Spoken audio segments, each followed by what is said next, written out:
عظیم کا الفاظ، بہت بڑا عذاب ہے۔ پھر پورا رکوع تھا منافقین سے متعلق، تیسرا گروہ جو حضور پر ایمان تو لا چکا تھا لیکن یہ کہ ایمان کے تقاضے ادا کرنے سے گریزا تھا۔ جب تقاضا ہوتا تھا نکلو اللہ کے راستے میں، جہاد کے لیے، قتال کے لیے، نکالو اپنا مال، دبک جاتے تھے، جسے ہم کہتے ہیں ود ڈرا کر لیتے تھے۔ اگرچہ وہ قانوناً کفر میں داخل نہیں ہوتے تھے لیکن حقیقتاً کفر کر چکے۔ ظاہر نبی اکرم صلی اللہ علیہ وسلم کون ہیں؟ اللہ کے رسول ہیں۔ ہر وہ شخص جو حضور کی رسالت کی گواہی دیتا ہے وہ پابند ہے اس بات کا کہ نبی اکرم صلی اللہ علیہ وسلم کا فرمایا ہوا گفتہ اللہ بود، کہ حضور کا فرمایا ہوا اصلاً اللہ کا فرمایا ہوا ہے، لیکن آگے بڑھنے کو تیار نہیں۔ پورا رکوع جو ہے منافقین کا ایک نقشہ کھینچ دیا گیا۔ ذرا کوئی سخت وقت آتا ہے، کوئی امتحان آتا ہے، کسی طرف سے مطالبہ آ جاتا ہے، ظاہر مطالبہ حضور کی طرف سے، تو اس طرح سہم جاتے ہیں گویا کہ ان کے اوپر گویا کہ موت اب طاری ہونے والی ہے۔ وہ نقشہ کھینچا گیا کہ بجلی کی کڑک بھی ہے، بادلوں کی گرج بھی ہے، جیسے ہی بجلی چمکتی ہے تو تھوڑا سا رستہ جو ہے کشادہ اگر نظر آ رہا ہے تو آگے بڑھتے ہیں، پھر فوراً ٹھٹک کر کھڑے ہو جاتے ہیں۔ اس کے بعد تیسرا رکوع وہ تھا کہ جس میں قرآن کا آفاقی پیغام اور اصل دعوت قرآن کی، اللہ کا اصل پیغام، میسج، یا ایھا الناس اعبدوا ربکم الذی خلقکم والذین من قبلکم لعلکم تتقون۔ عبادت رب بہت ہمہ گیر موضوع ہے یہ، لیکن بہرحال اس کے بارے میں چند بنیادی باتیں میں نے عرض کر دی تھی، اس کا میں کوئی اعادہ نہیں کرنا چاہ رہا ہے۔ اے بنی نوع انسان، بندگی اختیار کرو، غلامی اختیار کرو اپنے اس رب کی جس نے تم سب کو پیدا کیا اور تم سے پہلے جو ہو گزرے ان کا بھی پیدا کرنے والا تھا۔ یہ عبادت رب ہوگی تو تمہارے اندر تقوی پیدا ہوگا۔ یہ دونوں لازم و ملزوم ہیں، تقوی ہوگا تو عبادت ہوگی۔ لعلکم تتقون، اگر اللہ کی بندگی پر قائم رہو گے اور اسی کے اوپر گویا کہ پورے عزم اور ارادے کے ساتھ اسی بندگی پر اپنی زندگی کو گزارو گے تو یہی تقوی ہے جو تمہیں اللہ کی رضا تک پہنچا دے گا، کامیابی کی معراج تک پہنچا دے گا۔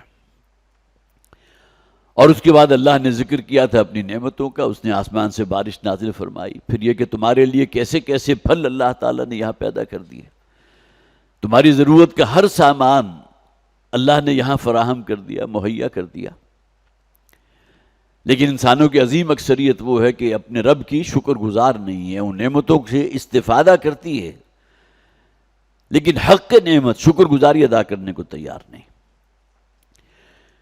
پھر چوتھا رکوع ہم نے پڑھا جس میں حضرت آدم علیہ السلام کی تخلیق کا ذکر ہے۔ وَإِذْ قُلْنَا لِلْمَلَائِكَةِ اسْجُدُوا لِآدَمَ فَسَجَدُوا إِلَّا إِبْلِيسَ، یہ سجدے کا حکم تو اللہ کی طرف سے بعد میں گیا لیکن اس سے پہلے جو آیات ہم نے پڑھی تھیں، وَإِذْ قَالَ رَبُّكَ لِلْمَلَائِكَةِ إِنِّي جَاعِلٌ فِي الْأَرْضِ خَلِيفَةً، یہ خلافت عرضی اب آدم کے سپرد کی جائے گی۔ پورا رکوع ہم نے پڑھا جس میں وہ بھی بات تھی کہ تمام فرشتوں کو حکم دیا گیا حضرت آدم کو کے سامنے سجدہ ریز ہو جائیں، فَسَجَدُوا إِلَّا إِبْلِيسَ أَبَىٰ وَاسْتَكْبَرَ وَكَانَ مِنَ الْكَافِرِينَ۔ ابلیسیت ہے ہی کیا؟ اللہ کے حکم کے سامنے کھڑے ہو جا، خم ٹھوک کر میدان میں آ جانا، انکار کر دینا، سجدہ کرنے سے انکار کر دیا۔ اور یہ انکار کیوں کیا تھا؟ اس لیے کہ اس کے اندر استکبار پیدا ہو چکا تھا، گھمنڈ اور غرور اور اپنے بڑیا ہونے کا احساس۔ خلقتنی من نار وخلقتہ من طین، مجھے تو نے آگ سے پیدا کیا، آگ تو بہت لطیف شے ہے، آدم کو تو نے سنے ہوئے گارے سے پیدا کیا، تو سجدہ کرنے سے انکار کر دیا۔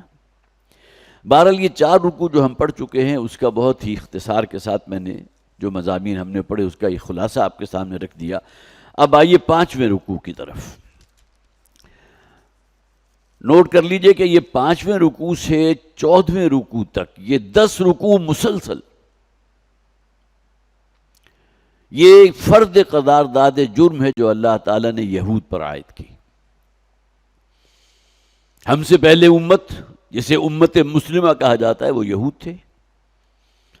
حضرت عیسیٰ علیہ السلام کوئی نئی شریعت لے کر نہیں آئے تھے، انجیل کے اندر مواعظ ہیں حضرت عیسیٰ علیہ السلام کے، سرمنز ہیں، اور بہت ٹاپ کے سرمنز ہیں.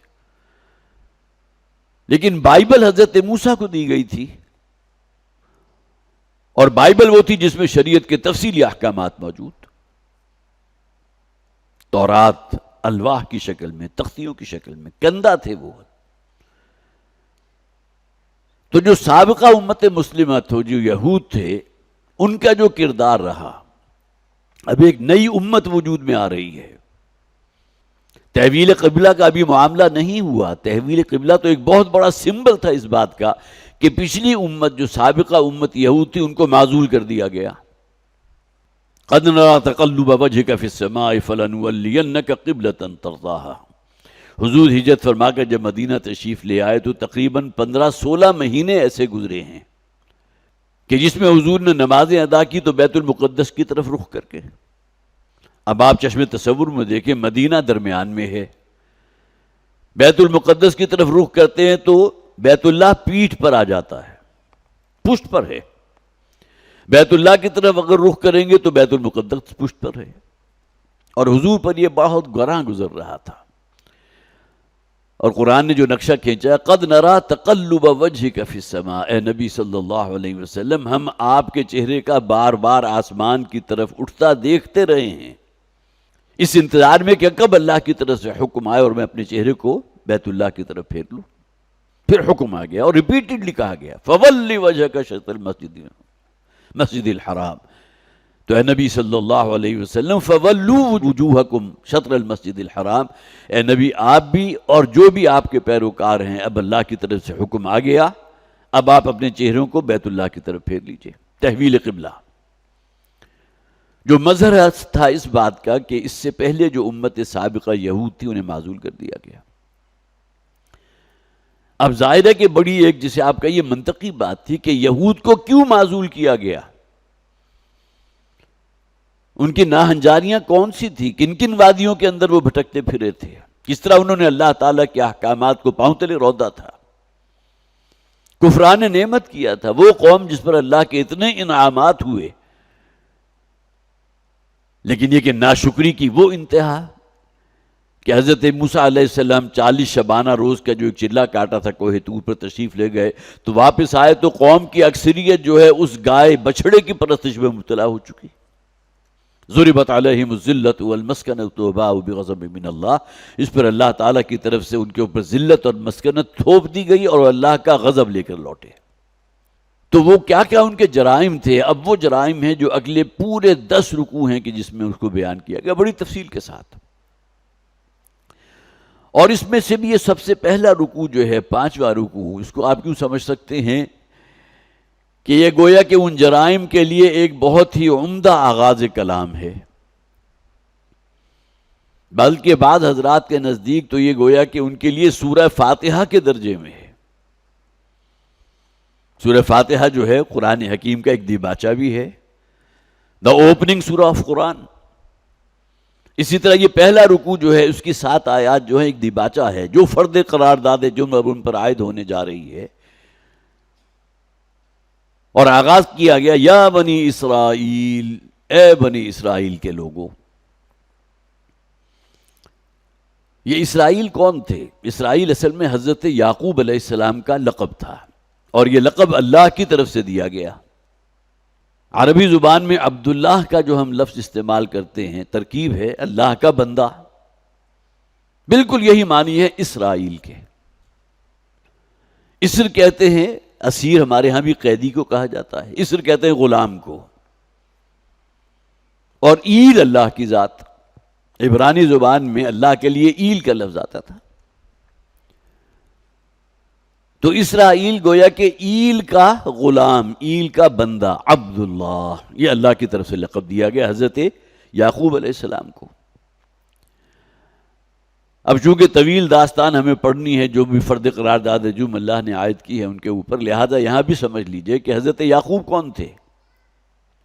یہ حضرت اسحاق کے بیٹے تھے اور حضرت ابراہیم علیہ السلام کے پوتے تھے. حضرت ابراہیم علیہ السلام کا جو مقام اللہ کی نگاہ میں ہے خلیل اللہ کی اصطلاح اللہ نے صرف حضرت ابراہیم علیہ السلام کے لیے استعمال کی. واتخذ اللہ ابراہیم خلیلا. کیا محمد صلی اللہ علیہ وسلم اللہ کے خلیل نہیں تھے؟ یقیناً تھے.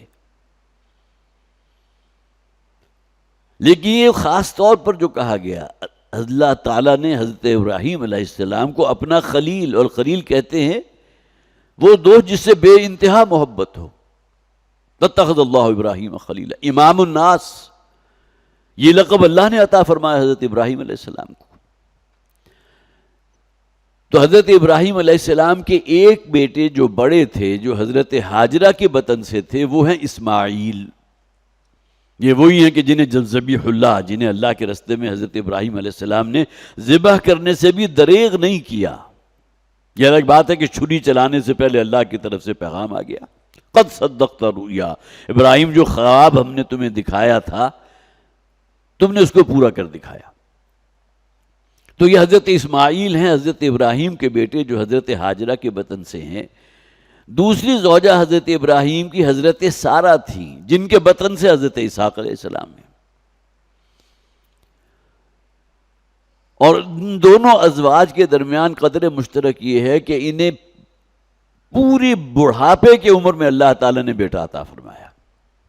حضرت ہاجرہ کا معاملہ تو اتنا نہیں ہے، لیکن حضرت ابراہیم علیہ السلام کی عمر 87 برس تھی جب حضرت اسماعیل علیہ السلام کا جو ہے ولادت ہوئی ہے حضرت ہاجرہ کے بطن سے. لیکن حضرت سارہ کے بارے میں تو قرآن بھی کہتا ہے ساری عمر وہ بانجھ رہی ہیں، اور پھر انہوں نے کہا ہے کہ میں بھی بڑھاپے کی آخری حد تک پہنچ چکی، اور میرے شوہر جو ہیں حضرت ابراہیم علیہ السلام وہ بھی بالکل بوڑھے ہو چکے، تو مجھے کیسے بیٹا ملے گا؟ تو اللہ تعالیٰ نے فرمایا کہ اللہ کے کام ہیں.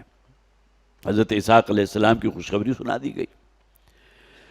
حضرت اسحاق کے آگے بیٹے ہیں حضرت یعقوب.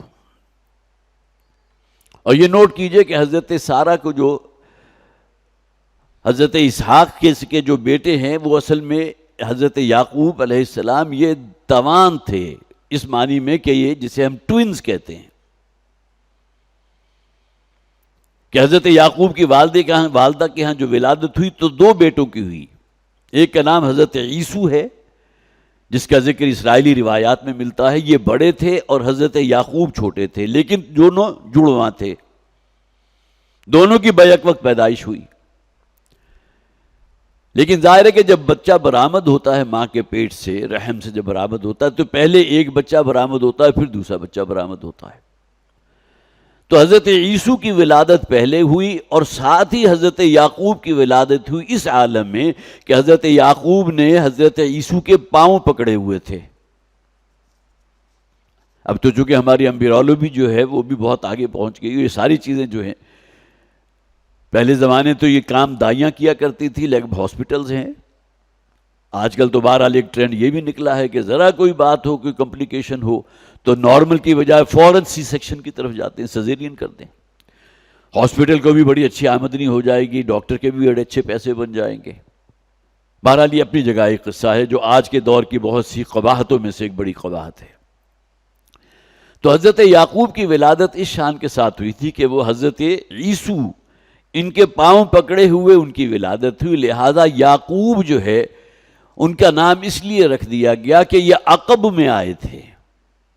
حضرت یوسف کے بعد آنے والے فوراً ہی ولادت ہوئی ہے، چند ساعتوں کی بات ہوگی، چند لمحوں کی بات ہوگی.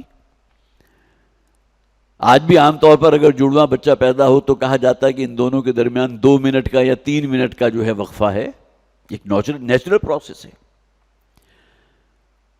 تو حضرت یعقوب ہیں کہ جن کا لقب تھا پھر اسرائیل، جو اللہ تعالیٰ نے انہیں عطا فرمایا تھا. تو اسرائیل کی اولاد، بنی اسرائیل کون ہوئے؟ اسرائیل کے بیٹے. حضرت یعقوب کے پھر 12 بیٹے تھے جن میں حضرت یوسف علیہ السلام سب سے نمایاں ہیں. انہی کے چھوٹے بھائی ہیں حضرت بنیامین جن کا ذکر آئے گا سورہ یوسف کے اندر. اگرچہ بنیامین کا نام تو نہیں آیا قرآن حکیم میں، لیکن بہرحال ان کا تذکرہ موجود ہے سورہ یوسف کے اندر. تو یا بنی اسرائیل اذکروا نعمتی التی انعمت علیکم، اے اسرائیل کی اولاد، حضرت یعقوب کی اولاد، اے بنی اسرائیل. اب اس بات کو بھی نوٹ کیجئے کہ حضرت یعقوب ہی کی نسل میں پھر آگے جو ہے وہ نبوت و رسالت چلی ہے.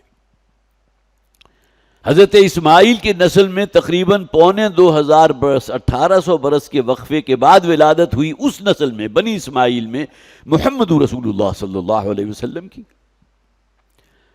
لیکن حضرت اسماعیل سے لے کر حضور تک کا یہ پورا جو دوران ہے اس میں کوئی نبی اور رسول نہیں. ادھر حضرت یعقوب علیہ السلام کے بیٹوں میں پھر آگے نبوت اور رسالت چلتی رہی، جس میں جیسا کہ میں نے عرض کیا حضرت یوسف علیہ السلام تو حضرت یعقوب کے اپنے بیٹے ہیں. تو یا بنی اسرائیل اذکروا نعمتی التی انعمت علیکم، یہ چند باتیں میں نے خاص طور پر اس حوالے سے کہ اب آگے چونکہ بنی اسرائیل کا ذکر چلے گا تو یہ تھے کون. اور اس بات کو بھی نوٹ کر لیجئے کہ تورات کے اندر نبی اکرم صلی اللہ علیہ وسلم کی آمد کا ذکر پیشین گوئی کی شکل میں موجود تھا، اور اس کے لیے جو سرزمین تھی اس کا بھی تعین تھا کہ یہ کھجوروں والی سرزمین ہے، یا یثرب کہا جا کرتے تھے اس زمانے میں مدینہ کو، وہاں ولادت ہوگی نبی آخر الزمان کی. اور یہودی قبائل آ کر وہاں آباد اسی انتظار میں ہوئے تھے کہ جیسے ہی آخری رسول آئیں گے ہم آگے بڑھ کر سب سے پہلے ان پر ایمان لے کر آئیں گے. تو اذکروا نعمتی التی انعمت علیکم، ذرا یاد کرو میری ان نعمتوں کو جو میں نے تم پر کی. یہ بنی اسرائیل کو مخاطب کیا جا رہا ہے. وَأَوْفُوا بِعَهْدِي أُوفِ بِعَهْدِكُمْ، ان نعمتوں کا ذکر آگے آیات میں پڑھ لیں گے، اس وقت میں بیان نہیں کر رہا. سب سے بڑی نعمت تو یہ کہ اب تم لوگ ہو کہ جو سلسلہ نبوت اور رسالت تمہاری نسل میں آگے چلے گا. تمہیں اللہ تعالیٰ اپنی کتاب عطا فرمائے گا، تورات، جس کے بارے میں قرآن کہتا ہے اس میں ہدایت بھی تھی اور نور بھی تھا. لیکن چونکہ پہلی کتابوں کی حفاظت کا اللہ نے ذمہ نہیں لیا، لہٰذا اس کا نتیجہ یہ نکلا اس میں تحریف ہو گئی، رد و بدل کر دیا گیا، اور جسے کہتے ہیں سیاق و سباق سے بالکل بات کاٹ دی گئی کہ جو اصل میسج تھا وہ کہیں غائب ہو گیا. یہ کام کیا یہودی علماء نے. وَأَوْفُوا بِعَهْدِي أُوفِ بِعَهْدِكُمْ، اور دیکھو جو تم نے مجھ سے عہد کیا تم اسے پورا کرو، میں بھی تمہارے ساتھ کیے ہوئے عہد کو پورا کروں گا. یہ عہد کیا ہے؟ ہر نبی اور رسول جو پیغام لے کر اپنی قوم کی طرف آتا ہے تو یہ گویا کہ ایک معاہدہ ہے کہ جو اس قوم اور اللہ کے مابین ہو رہا ہے. جیسے کہ میں نے عرض کیا تھا نا کہ یہ رکوع جو ہے بمنزلہ سورہ فاتحہ ہے، بنی اسرائیل کا گویا کہ جو ذکر اب شروع ہو رہا ہے. تو سورہ فاتحہ کی مرکزی آیت کیا ہے؟ ایاک نعبد و ایاک نستعین، ایک عہد کا ذکر ہے، قول و قرار کا ذکر ہے. ہم صرف تیری ہی بندگی اور غلامی اختیار کرتے ہیں اور کریں گے، اور صرف تیری ہی بندگی پر قائم رہتے ہوئے تجھ سے مدد کے طالب ہیں. ایاک نعبد و ایاک نستعین، یہاں بھی عہد کا ذکر آ گیا. وَأَوْفُوا بِعَهْدِي أُوفِ بِعَهْدِكُمْ، یہ ایک دو طرفہ عمل ہوتا ہے. جیسا کہ قرآن حکیم میں کہا گیا نا فَاذْكُرُونِي أَذْكُرْكُمْ، تم مجھے یاد رکھو میں تمہیں یاد رکھوں گا. یہ نہیں ہے کہ تم مجھے تو بالکل بھولے ہوئے ہو، میرے احکامات کو جو ہے وہ روند رہے ہو اور مجھ سے دعاؤں کرو اور پھر اس کے بعد پر امید بھی رہو کہ میری دعائیں بھی قبول ہوں. یہ نہیں ہوتا. اوفوا بعہدی و اوفی بعہدکم، تو میرے عہد کو پورا کرو میں تمہارا عہد پورا کروں گا. اسی طرح قرآن میں فرمایا گیا ان تنصروا اللہ ینصرکم، اگر تم اللہ کی مدد کرو گے، اللہ کو تمہاری مدد کی حاجت نہیں ہے. اس کے دین کو قائم کرنے کی جد و جہد کرنا یہ اللہ کی مدد کرنا ہے. فالذین آمنوا بہ وعزروہ ونصروہ، وہ لوگ جو ایمان لائے محمد پر صلی اللہ علیہ وسلم، ان کا اتباع کیا، ان کی عزت اور توقیر کی اور ان کی مدد کی، ان کے مددگار بنے. کس مشن میں؟ لِتَكُونَ كَلِمَةُ اللَّهِ الْعُلْيَا، اللہ کے کلمے کو سر بلند کرنے کے لیے. یہ مشن جو سونپا گیا تھا محمد رسول اللہ صلی اللہ علیہ وسلم، بعثت خصوصی کے اعتبار سے وہ مشن مکمل ہو چکا. جزیرہ نما عرب میں اللہ کا دین قائم اور غالب فرما کر حضور اس دنیا سے تشریف لے گئے، لیکن اس پورے روح ارضی پر بھی تو اللہ کا دین قائم ہونا ہے نا. یہ کام امت کے ذمے ہے. ان تنصروا اللہ ینصرکم، اگر تم اللہ کے مددگار بنو گے، اللہ کے رسول کی نصرت کرو گے، ان کے دست و بازو بنو گے، اس مشن کے لیے اپنے آپ کو لگاؤ گے اور کھپاؤ گے، تو یقیناً اللہ بھی تمہاری مدد کرے گا. تو اوفو بعہدی اوف بعہدکم، تو میرا عہد پورا کرو میں تمہارا عہد پورا کروں گا. یہ ایک دو طرفہ معاملہ ہے. وَإِيَّايَ فَارْهَبُونَ، اور صرف میرا ہی خوف اپنے اندر رکھو. راہا اور با یہ مادہ آتا ہے ڈرنے کی اور خوف کرنے کی. تقویٰ کے معنی بھی یہی ہے، اللہ سے ڈرو، اپنے اندر خوف خدا پیدا کرو. تقویٰ یہی ہے نا. لیکن جیسا کہ میں بارہا عرض کر چکا ہوں، یہ ڈرنا اور یہ خوف اس نوعیت کا نہیں کہ جس طرح کوئی شخص کسی کے ظلم سے ڈرتا ہے، بلکہ اس کے اندر ایک محبت ہے کہ میرا خالق، میرا مالک، اتنے بڑے بڑے احسانات اس کے مجھ پر ہیں، کہیں میری غلط کاریوں کی وجہ سے، میرے گناہوں میں ملوث ہونے کی وجہ سے کہیں وہ مجھ سے ناراض نہ ہو جائے. یہ دھڑکا لگا رہے انسان کو، یہ تقویٰ ہے. پھونک پھونک کا قدم رکھنا. حضرت ابی بن کعب رضی اللہ تعالیٰ عنہ کی روایت بھی میں نے کبھی آپ کو سنائی تھی، بہت عرصہ گزر چکا ہوتا ہے، ایسی باتیں پھر ریپیٹیشن ہو جاتی ہے، کہ انہوں نے تقویٰ کی بہترین تعبیر کی ہے. کسی شخص کو خاردار جنگل میں سے گزرنا ہے جہاں جھاڑیاں بھی ہیں، کانٹے بھی ہیں، سانپ اور بچھو کا ڈر بھی ہے، کسی جھاڑی کے پیچھے سے کوئی خونخوار درندہ حملہ نہ کر دے، تو جس طرح وہ پھونک پھونک کر قدم رکھے گا، ذرا سرسراہٹ ہوگی تو فوراً چوکنا ہو جائے گا. فرماتے ہیں یہ ہے اصل میں تقویٰ. اس دنیا میں حرص ہے، طمع ہے، لالچ ہے، اور اسی دنیا کی طلب میں انسان حرام حلال ہر شے کو جائز کر لیتا ہے. ان سے اپنے آپ کو بچاتے ہوئے زندگی گزارنا، یہ ہے تقویٰ. پھونک پھونک کر قدم رکھنا. یہی مفہوم ہے اصل میں راہا اور باب. رہب یرہبو، فَإِيَّايَ فَارْهَبُونَ، لہذا صرف میرا ہی تقویٰ یا میری ہی خوف تمہارے اندر رہنا چاہیے. وَآمِنُوا بِمَا أَنزَلْتُ مُصَدِّقًا لِمَا مَعَكُمْ، اور ایمان لاؤ اس شے پر جو میں نے نازل کی ہے. مراد ہے یہ کتاب اللہ، اللہ کی کتاب قرآن کریم. مصدقا لما معکم، جو تصدیق کر رہی ہے اس شے کی جو تمہارے سامنے موجود ہے. مخاطب کون ہے؟ بنی اسرائیل، حامل کتاب ہیں، بے ایمانہ تورات ان کے پاس موجود، اور قرآن تصدیق کر رہا ہے اس بات کی کہ تورات اللہ کی کتاب تھی، اور تورات میں ذکر موجود ہے محمد رسول اللہ صلی اللہ علیہ وسلم کی آمد کا. تو یہ گویا کہ دو طرفہ تصدیق ہو گئی. حضور اگر آئے ہیں، بھیجے گئے ہیں، تو یہ بھی گویا کہ مصدق ہیں. ان کی بھی تصدیق کر دی گئی تھی تورات کے اندر، لکھا ہوا موجود تھا کہ نبی آخر الزمان جو ہے ان کی بعثت ہوگی اور کس علاقے میں ہوگی، جیسا کہ میں نے عرض کیا، اس کی بھی نشاندہی کر دی گئی تھی. تو وَآمِنُوا بِمَا أَنزَلْتُ مُصَدِّقًا لِمَا مَعَكُمْ وَلَا تَكُونُوا أَوَّلَ كَافِرٍ بِهِ. یہاں میں نے خاص طور پر ایک حدیث نوٹ کی تھی، بخاری شریف کی روایت ہے، حضرت ابو موسیٰ اشعری رضی اللہ تعالیٰ عنہ اس کے راوی ہیں. حضور نے فرمایا 3 قسم کے لوگ وہ ہوں گے جنہیں اللہ تعالیٰ ان کے ہر عمل کا دوہرا اجر عطا فرمائے گا، دگنا ثواب ملے گا. ان میں سب سے پہلے نمبر پر حضور نے بیان کیا اہل کتاب میں سے وہ لوگ جو اپنے رسول حضرت موسیٰ حضرت عیسیٰ دونوں کو بھی مانتے تھے، ان پر بھی ایمان رکھتے تھے، اور اس پر آگے بڑھ کر محمد صلی اللہ علیہ وسلم پر بھی ایمان لے آئے. پہلے نمبر پر اہل کتاب میں سے وہ لوگ جو اپنے انبیاء کی تصدیق کرتے تھے اور پھر انہوں نے محمد کی صلی اللہ علیہ وسلم ان کی بھی تصدیق کی. دوسرا وہ غلام کہ جو اپنے آقا کی فرما برداری بھی کرتا ہے اور اسی طرح اپنے رب کا بھی فرما بردار ہے.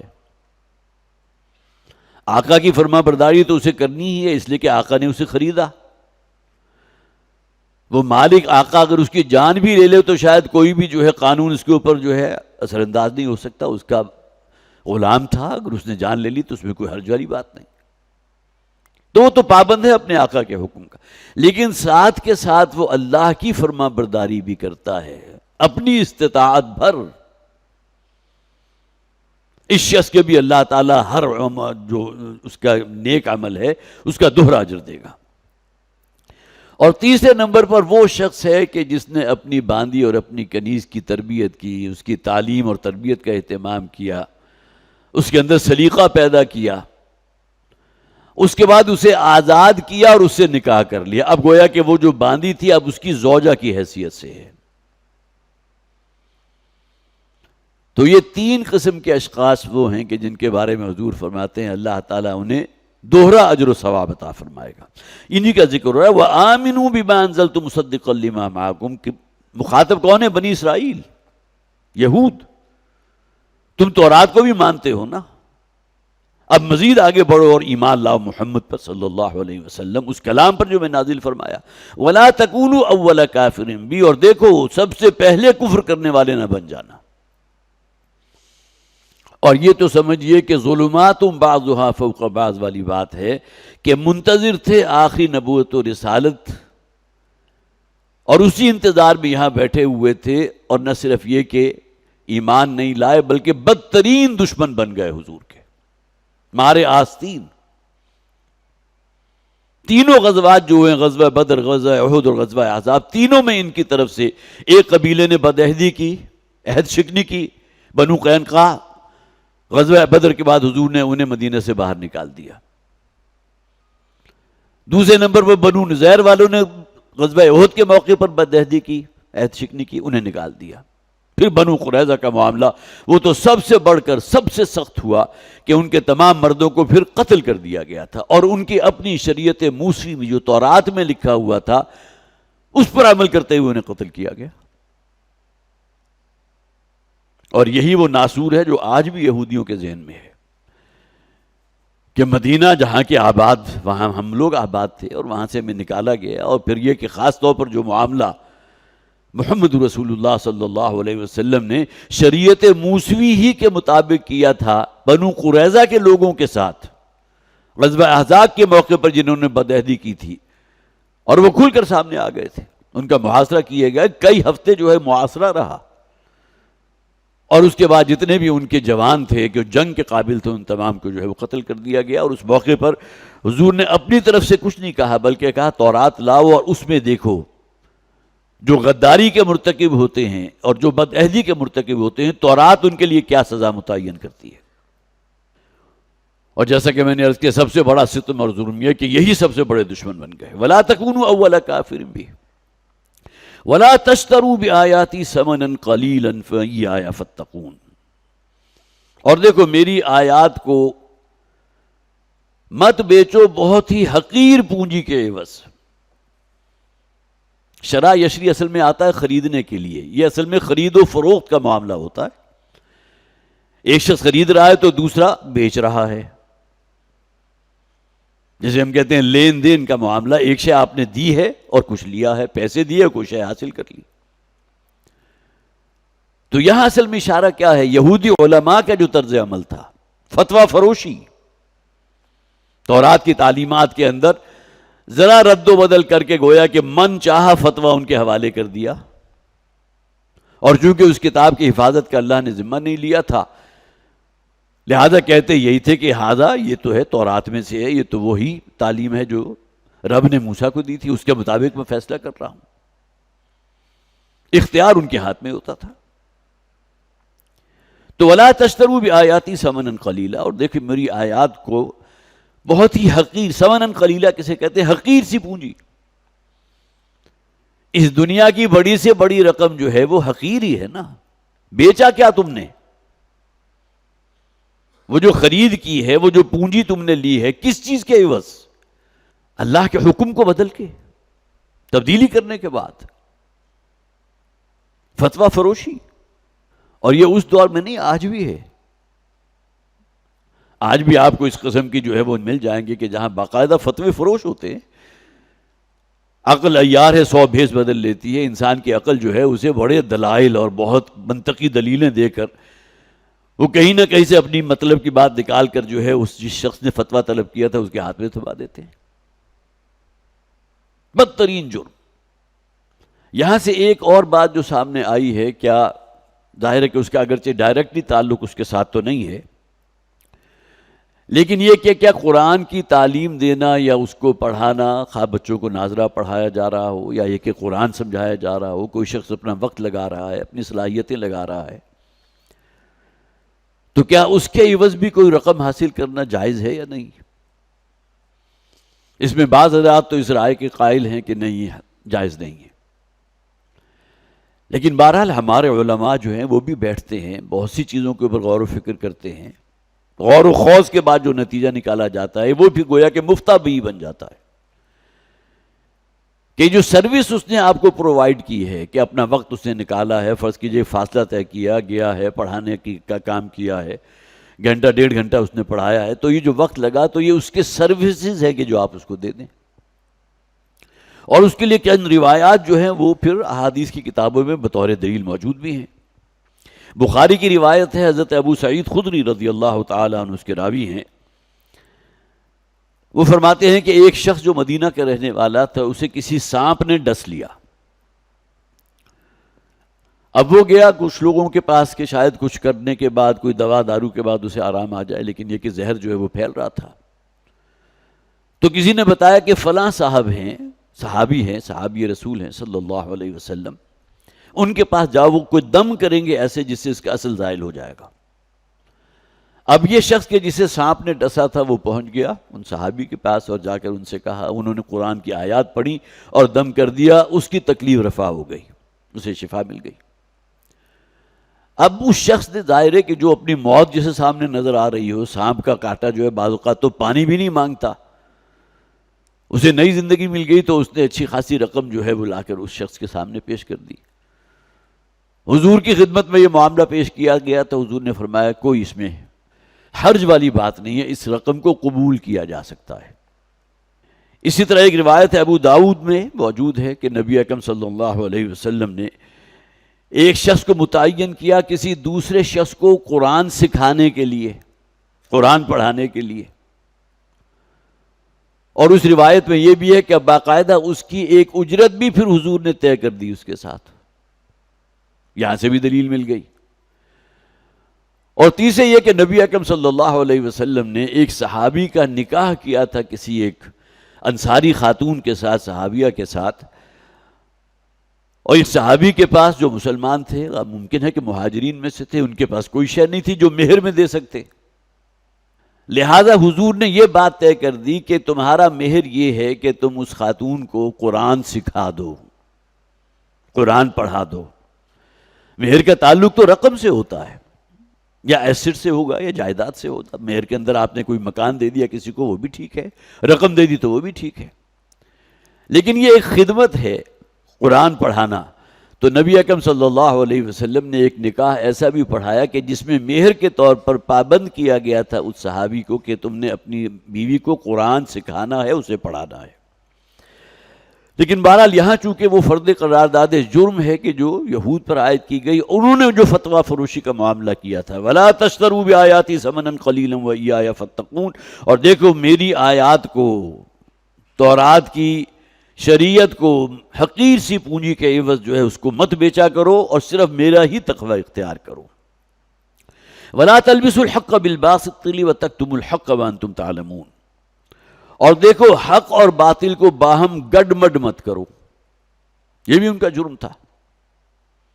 بعض اوقات قرآن وہ تورات پڑھتے تھے تو ایسی لوچدار الفاظ میں پڑھتے تھے کہ اس کا مفہوم ہی تبدیل ہو جاتا تھا،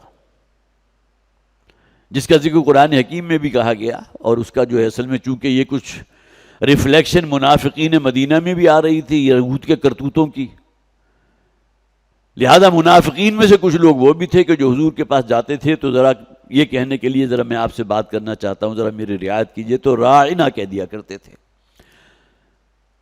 لیکن منافقین نے راعینا کہنا شروع کر دیا۔ اب راعینا کے اندر جو ہے ایک تضحیق کا پہلو بھی ہے، اے ہمارے چرواہے، اس کا ترجمہ کیا ہے کہ حضور کو مخاطب کر رہے ہیں چرواہا کہہ کر۔ تو اپنا جو بھی خوب سے باطن تھا، یہ جو نفرت تھی، اسے الفاظ میں تھوڑا سا لوچ دے کر اپنے اندر گویا کہ ٹھنڈ ڈال دی انہوں نے کہ ہم نے حضور کو راعینا کہہ دیا۔ اگر کہیں کسی نے کہا تم نے کیا کہا، تو ہم نے تو راعینا کہا تھا، راعینا تو نہیں کہا۔ تو اب یہ مختلف قسم کے ہتھ کنڈے تھے جو استعمال کرتے تھے، جیسے کہ میں نے عرض کیا، ایک تو بات وہ جو فتویٰ فروشی ان کے ہاں ہوتی تھی، اور دوسرے حق اور باطل کو گڈ مڈ کر دینا۔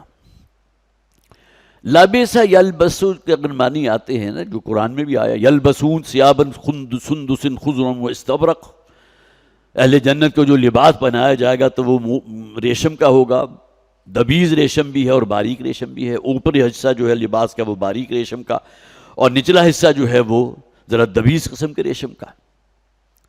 یلبسون ثیابا خضرا من سندس، اس کا ذکر آیا قرآن میں. تو لبس یلبسو کے معنی ہوتے ہیں لباس پہنانا، جس سے ہمارے ہاں لباس کا لفظ بھی بنا. لیکن لبس یلبسو کے معنی ہوتے ہیں خلط ملط کر دینا، کنفیوژن پیدا کر دینا، حق و باطل کو گڈ کر دینا. تو یہ جرم تھا اصل میں ان کا، اہل کتاب میں سے یہود کا، کہ انہوں نے تورات کی تعلیمات کو گڈ مڈ کر دیا تھا، خلط ملط کر دیا تھا، حرام کو حلال، حلال کو حرام کر دیا تھا. تحلیل و تحریم جو ہے، حلت و حرمت کا اختیار اپنے ہاتھ میں رکھا تھا. وَلَا تَلْبِسُوا الْحَقَّ بِالْبَاطِلِ وَتَكْتُمُوا الْحَقَّ وَأَنْتُمْ تَعْلَمُونَ. اور حق کو مت چھپاؤ. سب سے بڑی شے جو انہوں نے چھپائی وہ کیا تھی؟ نبی اکرم صلی اللہ علیہ وسلم جن کا ذکر ان کی اپنی کتابوں میں موجود، تو ان کو ماننے سے انکار کر دیا، ان آیات کو چھپا دیا، ان کو حذف کر دیا جو تورات میں موجود تھی، جن میں آنے والے نبی کی پیشین گوئی لکھی ہوئی تھی. اس سے بڑا حق اور کیا ہوگا؟ کتمان حق اس سے بڑا اور کیا ہوگا؟ حق کو چھپا گئے. وَأَنْتُمْ تَعْلَمُونَ. اور عام جو عملی زندگی ہوتی ہے اس میں بھی ان کا کام یہ تھا. اور یہ بات گویا کہ میرے اور آپ کے اوپر بھی صادر آتی ہے.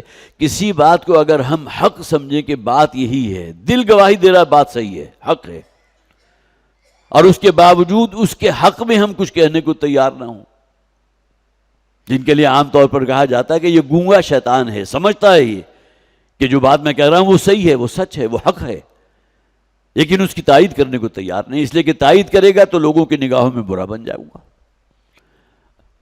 اپنی برادری سے کٹ جاؤں گا. تو یہ عام جو زندگی ہے اس کے اندر بھی اس کی بے شمار مثالیں موجود ہیں. لیکن ان پر جو فرد جرم عائد ہو رہی ہے وہ یہ کہ انہوں نے اس حق کو چھپایا تھا کہ جس میں نبی اکرم صلی اللہ علیہ وسلم کا ذکر موجود تھا، آمد کا ذکر، پیشن گوئی موجود تھی. وَأَنْتُمْ تَعْلَمُونَ. جبکہ تم خوب اچھی طرح جانتے ہو، تورات تمہارے پاس موجود ہے. وَأَقِیمُوا الصَّلَاةَ وَآتُوا الزَّکَاةَ وَارْکَعُوا مَعَ الرَّاکِعِینَ. اور دیکھو نماز کو قائم رکھو اور زکوٰۃ ادا کرو اور جھک جاؤ جھک جانے والوں کے ساتھ. یہاں بھی نوٹ کیجئے اس بات کو کہ اللہ تعالیٰ نے جتنے بھی نبی اور رسول بھیجے تو اس قوم کے لیے اپنی بندگی کا ایک طریقہ نماز کا بھی انہیں بتایا، اور اس کے ساتھ روپیہ، پیسہ، مال، دولت جو کچھ بھی ہے اس میں سے خرچ کرنا، زکوٰۃ اور اقامت صلاۃ. یہاں بھی ذکر آ رہا ہے بنی اسرائیل کو حکم دیا جا رہا ہے اقیموا الصلاۃ وآتوا الزکاۃ. معلوم ہوا شریعت موسوی کے اندر بھی جیسا کہ ذکر بھی موجود ہے کہ چونکہ وہ غلامی کی حالت میں تھے بنی اسرائیل، لہٰذا انہیں کوئی اجازت نہیں تھی اپنے لیے کوئی مساجد بنا سکتے، تو کہا گیا کہ اپنے گھروں ہوئی کی مسجد بنا لو، انہیں قبلہ روح کر لو تاکہ اپنے گھر میں نماز ادا کر سکو. لیکن بنی اسرائیل کی نماز کیا تھی اور آج جو نماز ہمیں ملی ہے تحفۃ شب معراج کا جو تحفہ تھا، اس کی کیفیت کا اس میں زمین و آسمان کا فرق ہوگا. قرآن بھی کہتا ہے ما کان صلاۃ من البیت الا مکاء وتصدیہ. یہ مشرکین مکہ جو تھے یہ بھی نماز ادا کرتے تھے، بیت اللہ کے گرد طواف کرتے تھے اور اس میں سیٹیاں بجاتے تھے اور اپنے تئیں بڑے مطمئن ہوتے تھے کہ ہم نماز ادا کر رہے ہیں، تالیاں پیٹتے تھے اور سیٹیاں بجاتے تھے. تو اقیموا الصلاۃ وآتوا الزکاۃ، نماز کو قائم رکھو. یہ جو نماز ہے جو ہر شریعت میں موجود رہی، اور خاص طور پر اقامت صلاۃ، لیکن کہیں یہ نہیں کہا گیا نماز ادا کرو، نماز کو قائم رکھو، نماز پر قائم رہو. جیسے ہی کسی نماز کا وقت داخل ہوگا تو نماز کا وقت شروع ہو گیا. اب جیسے ہی داخل ہوا تو گویا کہ اب نماز پڑھنا فرض ہے، اور اس میں بھی خاص طور پر نماز باجماعت کا اہتمام. اس کے لیے تو ایک حدیث موجود ہے، حضرت ابو ہریرہ رضی اللہ تعالیٰ عنہ راوی ہیں، بخاری شریف کی روایت ہے کہ حضور نے فرمایا ایک دن جب کہ آپ نماز ادا کرنے کے لیے کھڑے ہوئے تو حضور نے دیکھا ہوگا کہ چند ایسے لوگ کہ جن کو ظاہر مدینہ کوئی بہت بڑی کوئی شہر تو نہیں تھا، چھوٹی سی بستی تھی، چند ہزار لوگ تھے رہنے والے. تو کچھ لوگ حضور نے دیکھا ہوگا، محسوس کیا ہوگا کہ وہ نماز میں نہیں آئے ہیں تو مسلمان. تو اس موقع کے الفاظ ہیں جو حضرت ابو ہریرہ فرماتے ہیں کہ حضور نے فرمایا کہ میرا دل یہ چاہتا ہے کہ اپنی جگہ کسی اور کو امام مقرر کروں اور جاؤں ان لوگوں کے گھروں میں کہ جو نماز کے لیے مسجد میں نہیں آئے اور ان کے گھروں میں آگ لگا دوں. دیکھیے اس درجے سخت الفاظ حضور کے صلی اللہ علیہ وسلم نماز با جماعت کہ موجود ہیں گھر میں لیکن نماز کے لیے نہیں آ رہے.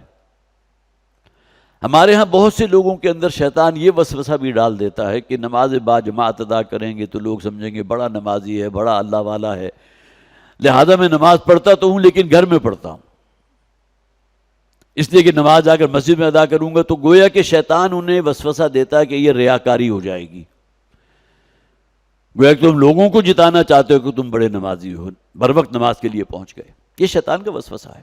اقامت صلاۃ میں نماز با جماعت اللہ کہ کوئی مجبوری ہے، کوئی شدید جو ہے بارش ہو رہی ہے، آپ مسجد نہیں جا سکتے، بیمار ہیں، کوئی عذر ایسا آ گیا کہ آپ نہیں نکل سکتے اپنے گھر سے، یہ بات بالکل دوسری ہے. ہمارا دین اس اعتبار سے یرید اللہ بکم اليسر ولا یرید بکم العسر، اللہ تعالیٰ آسانی چاہتا ہے، تنگی اور مشقت میں مبتلا نہیں کرنا چاہتا ہے. تو واقعی الصلاۃ وآتوا الزکوٰۃ، اور نماز کو قائم رکھو اور اسی طرح زکوٰۃ پر پوری طرح کاربند رہو. آتوا الزکوٰۃ، زکوٰۃ ادا کیا کرو. وارکعوا مع الراکعین، اور جھک جاؤ جھک جانے والوں کے ساتھ. رکوع جھک جانا، سجدہ جو ہے اس میں جھکاؤ اپنی انتہا پر ہے کہ نہ صرف یہ کہ آپ جھکے ہیں بلکہ آپ نے اپنی پیشانی بھی زمین پر ڈال دی. چند حضرات کے نزدیک یہ بھی ہے کہ یہودیوں نے اپنی نماز میں سے رکوع کو نکال دیا تھا، لہذا خاص طور پر انہیں چونکہ کہا گیا یا بنی اسرائیل، اے اسرائیل کی اولاد، مراد کون ہے؟ اہل کتاب. اہل کتاب میں بھی عیسائی جو وہ بالکل آخری دور میں ہیں، اس سے پہلے تو تمام یہودی تھے بنی اسرائیل. تو یہ جو کہا گیا وارکعوا مع الراکعین، تو شاید اس میں ایک اشارہ یہ بھی ہے کہ ان لوگوں نے اپنی نماز میں سے رکوع کو نکال دیا تھا. نماز ادا کرتے تھے، اب وہ کس شکل میں تھی، جس میں یقیناً ہاتھ باندھ کر کھڑا ہونا، یہ قیام تو ہوگا ہی، لیکن رکوع نکل گیا تو وہ سیدھے قیام کے بعد جو ہے وہ سجدے میں چلے جاتے ہوں گے. ممکن ہے، یہ ایک تعویل ہے، میں ایک تفسیر کا مطالعہ کر رہا تھا تو اس میں انہوں نے یہ رائے دی ہے کہ بعض حضرات کا یہ خیال ہے کہ خاص طور پر جو کہا گیا تو ان لوگوں نے اپنی نماز میں سے رکوع نکال دیا تھا. لیکن اصل میں رکوع کے معنی کیا ہے؟ جھک جانا. صرف تمہارا ظاہری جسم ہی نہ جھکے بلکہ تمہاری خواہشات، تمہاری تمنائیں اور آرزوئیں بھی جھک جائیں. سرنڈر کر دو اپنے آپ کو اللہ کے سامنے، اور اسی سرنڈر کرنے کی آخری سطح جو ہے وہ سجدہ ہے. اتأمرون الناس بالبر وتنسون انفسکم وانتم تتلون الکتاب. اب دیکھیے یہ اگلا جرم ان کا، اور خاص طور پر یہاں وہ لوگ مراد ہیں جو لوگوں کو بڑا واعظ کرتے ہیں، تلقین کرتے ہیں، نصیحتیں کرتے ہیں، اور اپنے آپ پر توجہ نہیں دیتے، خود کو بھول جاتے ہیں. جسے عام طور پر کہا جاتا ہے کسی دوسرے کے دامن پر لگا ہوا چھوٹا سا دھبا یا چھینٹ بھی آپ کو نظر آ رہی ہے، اور اپنے دامن میں بڑے بڑے دھبے اور شگاف آپ کو نظر نہیں آ رہے. لوگوں کے لیے نصیحت، خود میاں فصیحت. یہی وہ بات ہے جو سورہ صف کے شروع میں کہی گئی، یا ایھا الذین آمنوا لم تقولون ما لا تفعلون. وہاں تو میں اور آپ مخاطب ہیں نا، یہاں تو بنی اسرائیل کو خطاب کیا جا رہا ہے. کیا تأمرون الناس بالبر وتنسون انفسکم، کیا تم لوگوں کو نیکی کی تلقین کرتے ہو، خیر کی طرف، ہدایت کی طرف بلاتے ہو، اور اپنے آپ کو بھول جاتے ہو، خود عمل کرنے کو تیار نہیں. سورہ صف میں تو مجھے اور آپ سے کہا گیا لما تقولون ما لا تفعلون، کیوں کہتے وہ بات جس پر عمل نہیں کرتے. اور شب معراج جو نبی اکرم صلی اللہ علیہ وسلم کو مختلف لوگوں کو جن پر عذاب ہو رہا تھا مشاہدہ کرایا گیا تھا، تو متفق علیہ روایتیں موجود ہے بخاری اور مسلم دونوں میں کہ ایک ایسے شخص کا بھی مشاہدہ کرایا گیا